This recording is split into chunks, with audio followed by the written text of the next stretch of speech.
Yeah. Don't touch me. Better back up. Don't touch me. Better back up. What kind of is this, You man? better chill out, man. What the kind of is this, man? We're talking. Him and I are talking. Yo, hey, you a Welcome to Watch Mojo's Secondhand Cringe, and today we're counting down our picks for the top 10 shocking facts about MTV's Catfish. Number 10. Not all catfishes are strangers. Throughout the years, we've seen cousins, siblings, and former lovers duping those closest to them with fake personas. In the Season 3 episode, Antoine and Tony, Carmen used catfishing as a tool to get back at her cousin for past comments he made about her. You shouldn't have never called me a fat-ass Kelly Price. Dre and Casey showed us another version of such familial drama in Season 8, with Jackie catfishing her brother to teach him a lesson about cheating. Apparently, you can't trust anyone. Number 9. Neeve was catfished more than once. You got catfished again? Well, yeah, wait, hold on. After sharing his personal experience and spending years helping others confront their own catfishes, one might think that Neeve could never be successfully tricked again. Unfortunately, they'd be wrong. In the Season 7 episode, Sheila and Rich Dollaz, he revealed that he was once catfished by a girl hired to handle his social media pages. He soon found out that she was repeatedly using his profile to legitimize her own. Posing as Neeve, she messaged strangers she'd been talking to on her own account in a bid to convince them she was real. And then she would delete it right away, so she was clearing her messages right under my nose. Number 8. Edited investigations. Neeve and his co-host are presented with people hiding every aspect of themselves, yet still seem to uncover their slip-ups in a matter of minutes. In reality, though, it can take them many hours to find evidence of a catfish's true identity. Of course, producers are aware of the facts prior to filming and know how each episode should end, but the hosts themselves are essentially flying blind and have to draw their own conclusions from what little information they can find. The best thing to do is just to always research, and not just research the catfish, but also research the hopeful as well. Number 7.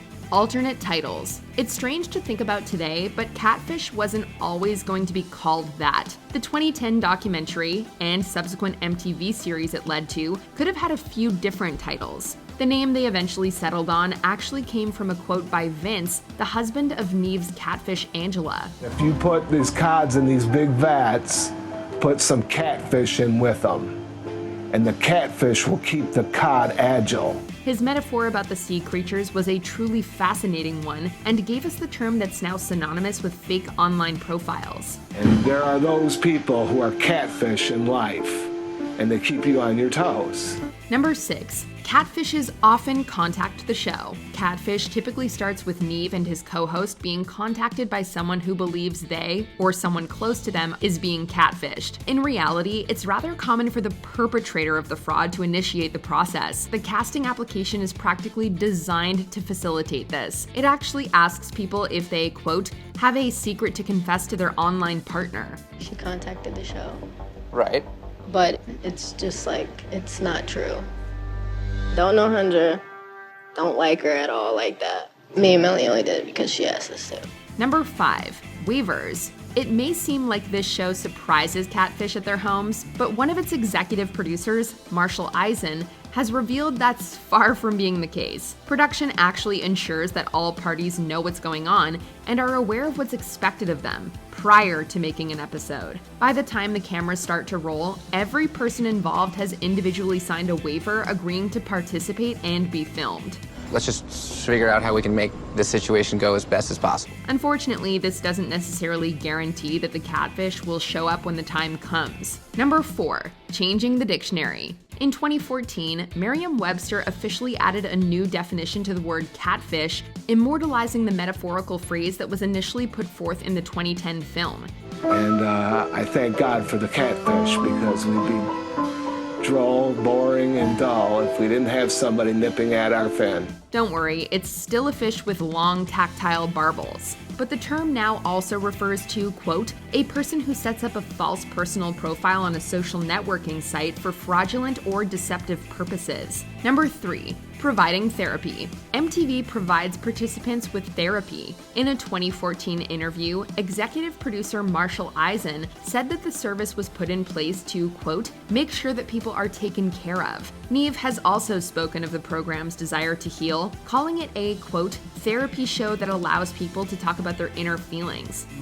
I need your forgiveness so I can move on. While it's easy to think of Catfish as just another dramatic reality show, it's provided necessary closure to numerous people in online relationships. Number 2. Banned episode. Blake and Kirsten aired on MTV, but it reportedly grew harder to find in the United States afterward, although Canadian viewers have had more luck. It follows a man named Blake as he tries to meet up with his online girlfriend, Kirsten. He eventually finds out that she's actually a catfish named Kendra and has been using another woman's photos as her own. Obviously, you're not exactly the person in the photographs. Sorry. Considering the episode's average plotline, some fans believe that its obscurity is due to Kendra suing the show, though this hasn't been confirmed by MTV. Number 1. All a hoax? Justin Volpel was the catfish in the Season 2 episode Artis and Jess. He became a minor internet celebrity after an unforgettable response led to some hilarious memes. I give it to you. You got me there. But stories about the whole thing being a hoax also started to float around. Volpel himself has claimed that he actually worked with Artis and recommended that he do the show with him. While production knew Justin was the catfish, they had no idea he and Artis knew each other. If his story is indeed true, the duo essentially succeeded in tricking many people.